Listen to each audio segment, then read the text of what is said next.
broadcast of Back Roads of Illinois. We are bringing latest agricultural news and markets update on Back Roads of Illinois. Bring you like inside of the markets and interview with people in the agricultural industry for farmers and ranchers in central Illinois and across the Midwest. Today's edition of Back Roads of Illinois. We were Central Illinois agriculture source, and in the Midwest alongside in Central Illinois agriculture, we were glad you're here on a Tuesday. We're having a short show on today's program. Here's the comment on this acreage report with Connor Bridgman from Advanced Trading.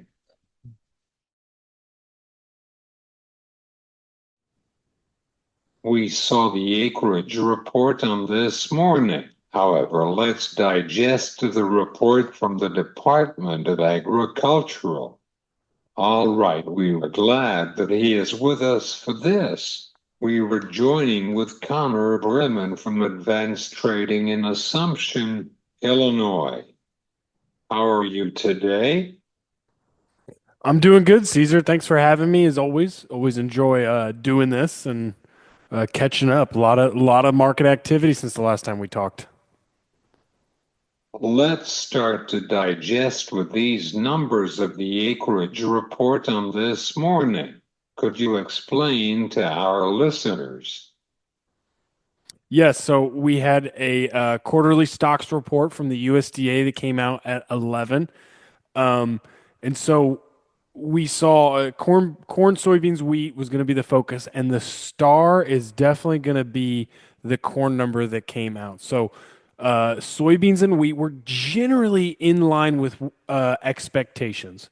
They had it at a 342 million soybean quarterly stocks number. The trade was expecting 351. Wheat came in at a 1.986. Average estimate was 1.973. Generally pretty close to in line with expectations. Now, the corn number was slightly below expectations. Average trade estimate was 1.8. We came in on the low end of 1.76. So it's good to see the corn market got excited. We saw December corn up as much as almost 9 cents. We closed the day up about 6 3/4. And so, given the year we're in, given the potential for big supplies, I think we'll take it. It's good to see, when you look in the rear view, it's probably it makes sense we maybe underestimated quarterly stocks just because we probably didn't take into account how much low prices, big carryout really curbs some of the demand. So overall message with the quarterly stocks report, corn was the leader, a little bit under than expectations. We saw corn rally today, soybeans close significantly lower off the lows, but much lower than where we started. It really chopped around a lot, and then wheat up ever so slightly. Who is the winner for the report from this morning? The winner from the report, I would say if we can see higher prices in the middle of fall or maybe right before harvest is really ramping up, that's a win for the U.S. farmer, right? We'll take it. If you're underhedged, undersold, the market is giving us opportunities to maybe get more in line with where they wanted to be in terms of sales or protection. So I'll always take a rally into harvest, before harvest. I think I'm going to call that a win for the U.S. farmer. Connor, how is your area of the harvest season in central Illinois near Decatur? Yeah, we've seen some action, corn, soybeans, both. A little bit behind in terms of corn acres that have been shelled, a little bit more behind than probably I would have guessed a month or two ago. And I think that's a testament to the low price environment. I don't think guys are in a big hurry to pay these drying costs if they're delivering corn to the elevator. So they were perfectly happy letting it dry down. When beans are ready, they went and cut beans. So we're seeing, I don't know, maybe the first 5-10% is out in my immediate area in central Illinois. Now going forward, I think the corn is going to have ample time, has had ample time to dry down. It looks like we have a very favorable forecast. I think if we talked again in 10 days, it could be a different story. We could really see harvest ramp up. Now, yields, I've heard, were it's going to be variable depending on areas, even in my little pocket in central Illinois. But overall, the debate is, are they great or are they really good? Maybe some of those early soybean numbers were a little bit lower than I thought, but I've been hearing some really good soybean numbers, Caesar, and some pretty, on the corn yields. Really, it comes down to, is it really good or is it great? I think generally above APH. Uh, really good yield so far. It's going to be interesting to see what the later planting corn, if it continues that trend, or if it hopefully, knock on wood, it gets a little bit better.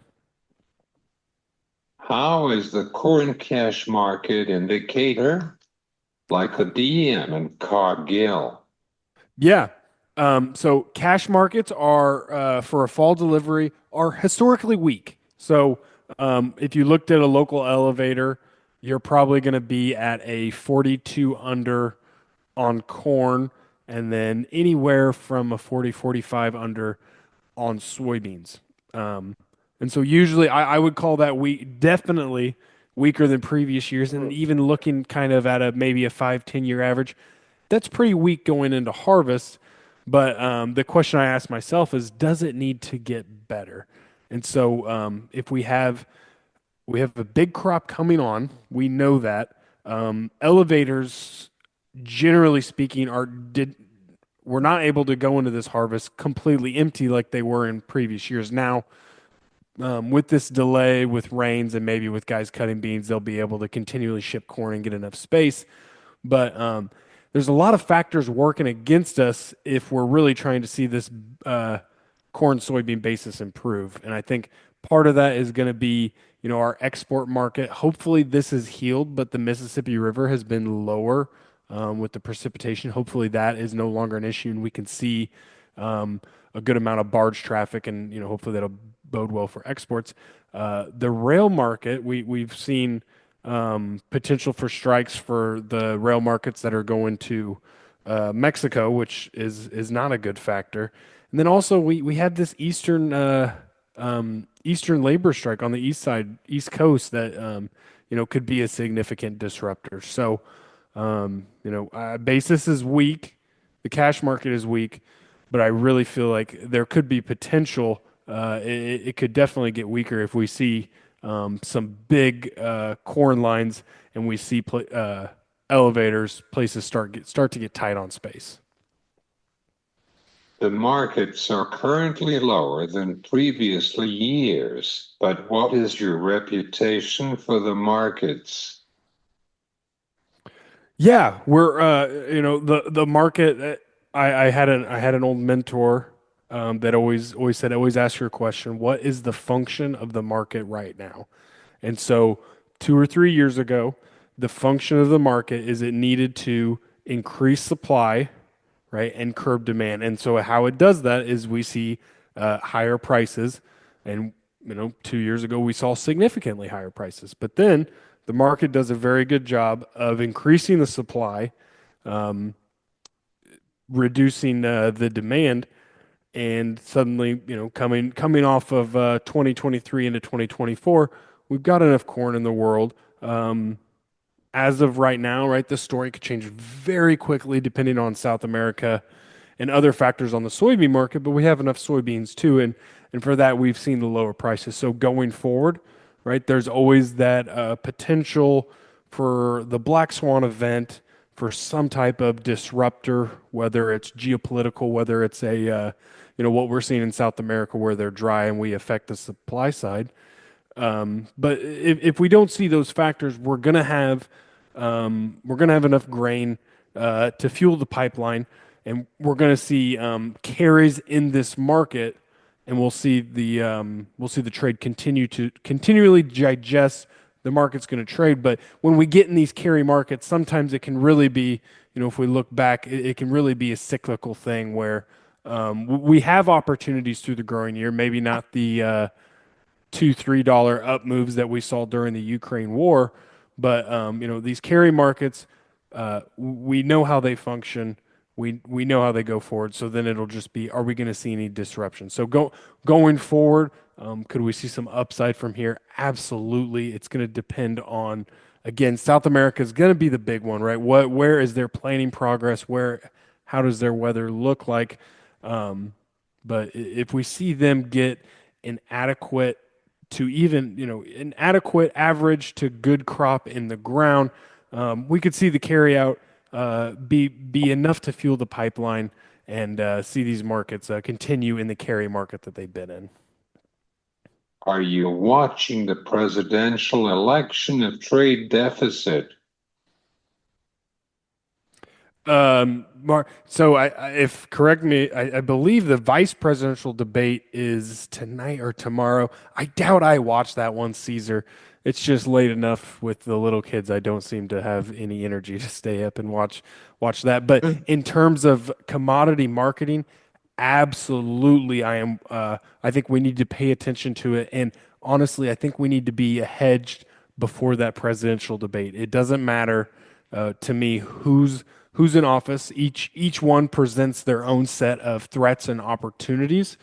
And so, in terms of soybean marketing, if we see some type of tariffs or something that just doesn't bode well for exports to China, that's not bullish commodities. And so we need to be aware of that. The other, I mentioned black swans. I don't know if this counts, feel free to debate me, but something that's been on the radar but hasn't been maybe the huge bullish factor that we want it to be is the biodiesel, renewable diesel, and any type of RFS mandate. So, maybe it's been a month ago, we saw the Secretary of Ag say that we will have some rhetoric and some form of policy related to RFS before renewable fuel standard before Biden gets out of office. So if we see something like that where the government has decided to take a stand and really mandate push biofuels, that's going to be very bullish,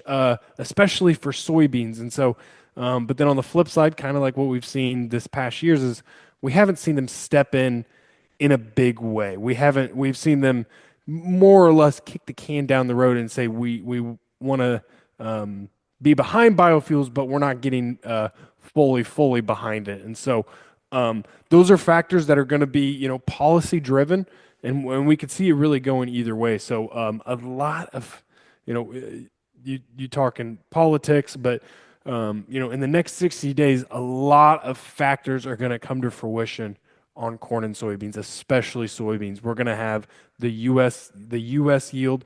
We're going to see what South America, how their planning progress continues to progress, and then we're going to have an election. So, in my business, is if we can be hedged before some of those uncertainty, I think it's a smart thing to do. But either way, I think we need to be proactive the next 60 days related to these markets, and politics policy is going to be a big part of that. Do you have any final thoughts or recap of our conversation for today? No, I think I about covered it in that rant just before. Leading we're going into harvest. We've seen the price rally. I think it needs to be it's an actionable rise. So we need to be taking advantage of this. When I say that, right, I talk about hedging into the uncertainty. The key is we got to be hedgers. I go back to 2020, Caesar, where we saw a fall price rally. We were able, in my area, we saw $4 corn off the combine, and I saw a lot of producers sell that price, right? We weren't able to see profitable levels in the fall for quite a while. And so they took advantage of that. And then about 2-3 months later, we saw the price go up to $7. And so, it's worth, we need to be hedged, but make sure we're keeping that upside. in case things fundamentally shift, right? Let's make sure we're always a cheerleader for higher prices, but also let's make sure we're staying hedged. If Brazil, South America, let's not kid ourselves, they still have potential to grow a very good crop, and one that could be put in the ground in time, right? We've seen planting delay rallies before. We saw it about 3, 4 months ago in the United States. Turns out that we got the crop in time. We've got what the USDA is telling us is by far and away a record corn yield and a record bean yield. And so, I think we need to be cognizant of that and being proactive in this markets and at this time frame. Those are my closing thoughts. So I think with that, thank you for having me. Anything else, I'll be more than happy to answer. Thanks, Connor, where people can find you for your consulting services. Yeah, so I'm a broker with Advanced Trading. So, feel free to look us up.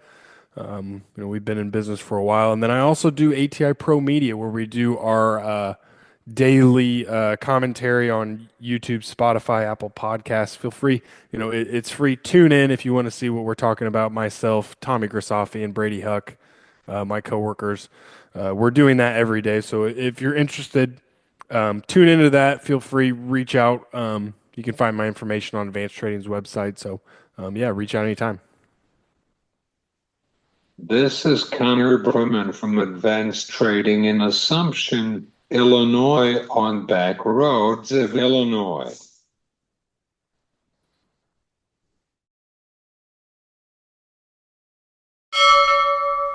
Today's program. This has been Back Roads of Illinois. I am Cesar Delgado. Have a good day.